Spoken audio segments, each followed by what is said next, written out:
ಚಿತ್ರದುರ್ಗದ ಹೊಸಕಲ್ಲಹಳ್ಳಿ ಗ್ರಾಮದಲ್ಲಿ ಅಂಗನವಾಡಿ ಕಟ್ಟಡ ಇಲ್ಲದೆ ಇರೋದರಿಂದ ದೇವಸ್ಥಾನದ ರೂಮ್ ಒಂದರಲ್ಲಿ ಮಕ್ಕಳು ಪಾಠ ಕೇಳುವ ಪರಿಸ್ಥಿತಿ ಬಂದಿದೆ. ಗ್ರಾಮದ ಶ್ರೀರಾಮ ದೇವಸ್ಥಾನದ ಕೋಣೆಯಲ್ಲಿ ಅಂಗನವಾಡಿ ಮಕ್ಕಳು ಪ್ರತಿನಿತ್ಯವೂ ಪಾಠ ಕೇಳುತ್ತಿದ್ದಾರೆ. 2 ವರ್ಷಗಳ ಹಿಂದೆ ಅಂಗನವಾಡಿಗಾಗಿ ಸ್ವಂತ ಕಟ್ಟಡ ನಿರ್ಮಾಣ ಕಾಮಗಾರಿ ಕೈಗೊಳ್ಳಲಾಗಿತ್ತು. ಆದರೆ ಅಧಿಕಾರಿಗಳ ನಿರ್ಲಕ್ಷ್ಯಕ್ಕೆ ಕಾಮಗಾರಿ ಸ್ಥಗಿತವಾಗಿದೆ.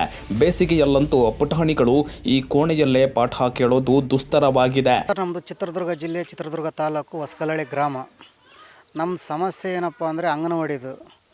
ಈ ಅಂಗನವಾಡಿ ಡೆಮಾಲಿಷ್ ಆಗಿ ಒಂದು 3 ವರ್ಷಕ್ಕೆ ಬಂತು. ಅದು ಡೆಮಾಲಿಷ್ನ ಅದನ್ನ ತಿರ್ಗಾ ಡೆಮಾಲಿಷ್ ಮಾಡಿ ಕಟ್ಟಡ ಕಟ್ತಾ ಬಂದರು. ಒಂದು 1/2% ಕಟ್ಟಿದ್ದಾರೆ, ಇನ್ನು 1/2% ಮುಗಿಬೇಕು. ಅದನ್ನು 2.5 ವರ್ಷ ಆಯಿತು, ಅಲ್ಲಿಗೆ ನಿಂತುಬಿಟ್ಟೈತೆ. ಈ ಮಕ್ಕಳಿಗೆ ಅಂಗನವಾಡಿ ಇಲ್ಲ ಅಂತೇಳಿ ಒಂದು ಮನೆಯಲ್ಲಿ ಮಾಡ್ತಾಯಿದ್ರು ಮೇಡಮ್ ಅವರ ಪಾಠ. ಆ ಮನೇನ ಅವರು ಮನೆ ಓನರು ಬಿಡಿಸಿದರು.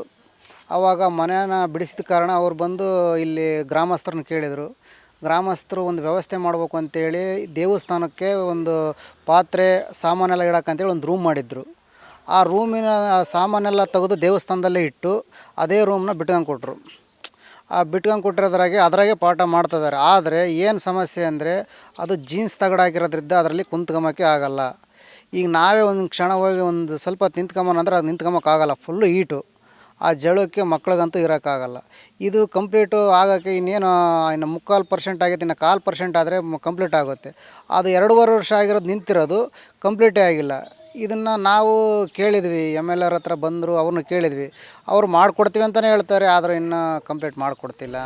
ಇದರಿಂದ ಸಾರ್ವಜನಿಕರು ಅಧಿಕಾರಿಗಳ ನಿರ್ಲಕ್ಷ್ಯಕ್ಕೆ ಆಕ್ರೋಶ ವ್ಯಕ್ತಪಡಿಸಿದ್ದಾರೆ. ಕೂಡಲೇ ಅಂಗನವಾಡಿ ಕಟ್ಟಡ ಕಾಮಗಾರಿ ಪೂರ್ಣಗೊಳಿಸುವಂತೆ ಒತ್ತಾಯಿಸಿದ್ದಾರೆ.